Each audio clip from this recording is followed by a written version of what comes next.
ظاہر کو دیکھ کر فیصلے نہ کرنا، حقیقت تک جا۔ اور یہ جو جملے ہیں ظاہر میں چھوٹے ہیں مگر حقیقت میں انتہائی وسعت والے ہیں۔ ہمیں ذرا غور کریں کہ یہ اللہ کا ولی جس کے لیے رب فرماتا ہے حتیٰ تحبہ، مجھے تو تجھ سے پیار ہو گیا، تجھ سے پیار ہو گیا۔ قد نہیں بڑھا، حقیقت بڑھی ہی ہے، اندر اس کا روح بڑھ گئی ہے۔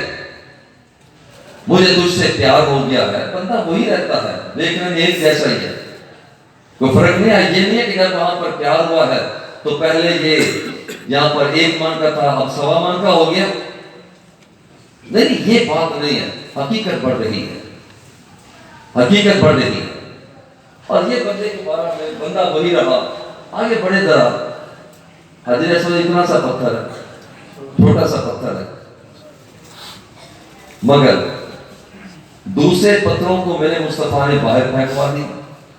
حضور پتھر ہے، فرمایا پھینکو، حضور پتھر ہے، فرمایا پھینکو پھینکو پھینکو۔ ایک پتھر لائے، حضور اس کا کیا کرنا ہے؟ فرمایا اسے کعبہ کے سین میں رکھو۔ حضور پتھر تو یہ بھی ہے، پہلے پتھروں کو باہر پھینکوا دیا، فرمایا نظر آنے میں پتھر ہے مگر حقیقت میں اس کا فرق ہے۔ حقیقت یہ ہے کہ اس کے وجود پر ابراہیم علیہ السلام کا قدم لگا ہوا۔ سبحان اللہ۔